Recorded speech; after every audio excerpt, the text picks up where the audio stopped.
For the multiple regression part of the exam, what I want to do is I want to present a case here, or a situation here. It's a cruise rating, and they've taken a survey of the top 20 small cruise lines, and there's an overall score of excellent or very good, and there are a couple of criteria that we want to focus on, which is more specifically shore excursion and food and dining experiences. And here is the mini-tap output, and you'll notice that this is for the individual variables. Here's for the overall model itself.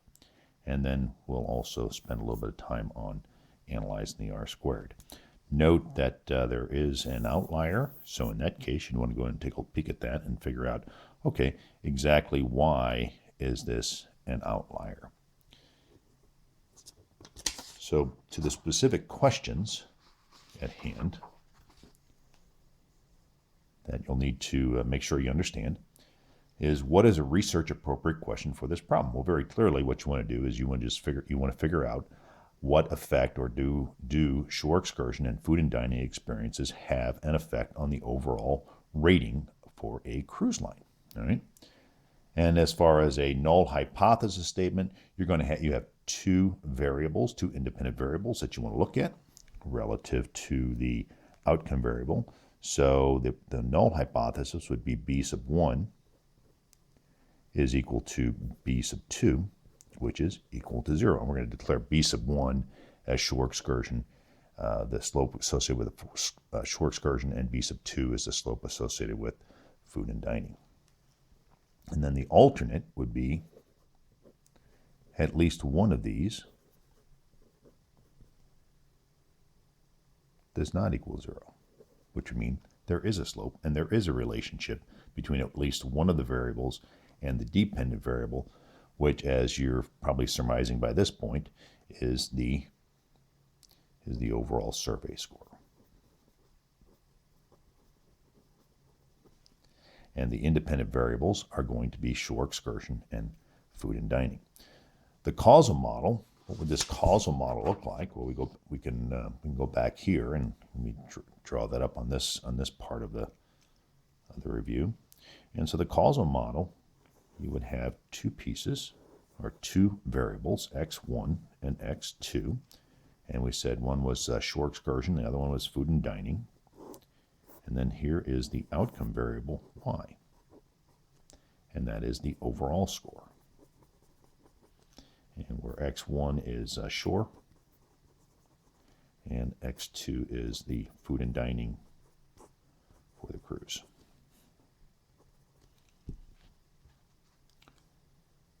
Now, that's the causal model, and in this case, what you're going to see is, because you can, there's no negative slopes going on here at this point, is what you can tell, because if you did, you'd see some negative symbols in theirs, but there's no negative sloping going on here at all, and so this model is going to look a whole lot like this on an XY plot, where y is the overall, and you have two x scores, one of which was shore excursion and food and dining, which will blend in the overall multiple regression equation. The next question is, would you test for multicollinearity if the correlation between the two independent variables was observed to be r of 0.3 or r of 0.9? And what we've talked about in class, as you may recall, is that multicollinearity could become an issue, because if you're measuring the same variables or the same sort of condition or phenomena, you might be overstating what that relationship might be. So for example, if those two variables, if the r value was 0.3, you would say there's not much of a chance for multicollinearity, because there's not much correlation going on there. However, if you get into a 0.9 correlation, that would indicate that it's probably time to run a Durbin-Watson test. All right. At what significance level would you conduct the analysis? Well, it's like we do all the time. When in doubt, we just go p less than 0.05. So now we get into the actual discussion of the findings. Are the overall research model results statistically significant? And for that, you come to your overall model, part of the mini-tab output. You look for the F value, and you look for, then you home in on the P, and the P value is clearly less than 0.05. So this model, the overall model itself is statistically significant, and there's something going on. There is some type of relationship. We don't know exactly what it is yet, but we're going to define that in more detail here in a second. There is a relationship, a positive relationship between the independent variables and the outcome variable, y, which is the overall score. And what is the significance level associated with? Well, we said that already, which is p.000. Would you accept or reject? At this point, we would reject the null, and we would accept the alternate because the p-value for the overall model is less than 0.005. What's the estimated multiple regression equation? The way you get that, you come in here, and you look at your coefficients. And the constant, that's your y-intercept, and this is beta sub 1 and beta sub 2. And so the equation would be as follows. You have y hat is equal to 45. Let's just round these off. 45 plus 0.25 times x sub 1, and then we're going to go with a 0.248. That's this one here. We're going to, just to distinguish between the two. They both round out to 0.25, but let's distinguish a little bit of 0.248 times x sub 2. Which independent variable does not have a significant effect on the outcome variable? Well, the answer to that is they both have an effect. As you can tell right here, the p-values associated with each one of the individual variables, shore excursion and food and dining, the independent variables, are both less than p.05. You could say here that shore excursions has a slightly higher effect, or a slightly more of an effect on the outcome variable y than does food and dining. How much of the outcome is accounted for by the model and or independent variables? For that, you come to the r squared, 70.8. And so you would conclude there that the predicted outcome variable y, okay, which in this case is the overall score, 70.8%, or roughly 71% of that score is accounted for by how the scores were for shore excursion and food and dining. Predict the overall score of the cruise ship if the shore excursion were 80, okay, and the food and dining were 90. To get that, we come back to our equation. Y is equal to 45. We insert for the value x sub 1, which was the shore and excursion of 0.25 times 80. We did plug that value right in. And then we add in 0.248, which is roughly 0.25 times 90. And so what you would find there is you get 45 plus 20 plus 22.5. If you ran that out at 0.248, it'd be about 22.5.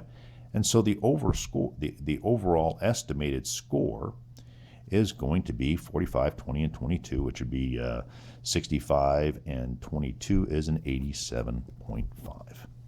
And then there would always be some error in there. So what would the regression line look like with XY plots?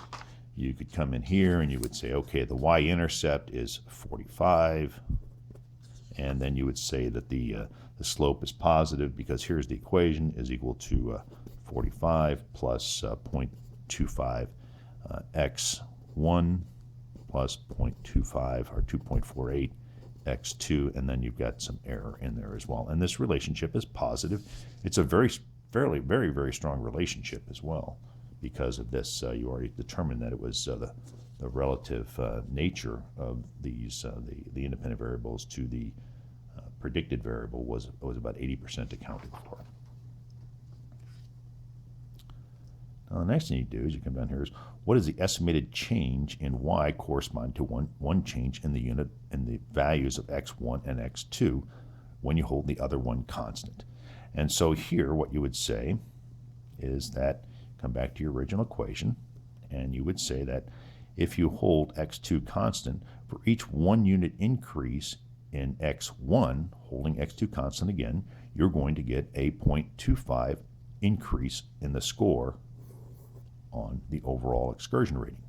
You'd come back conversely or additionally, and you would say, okay, now if I held x1 constant and I looked at just x2, which is the food and dining, for each 1 unit increase in x2, we get a 0.248 increase in the outcome variable y as far as a rating goes. And the business implications here are pretty straightforward, I think, at this point.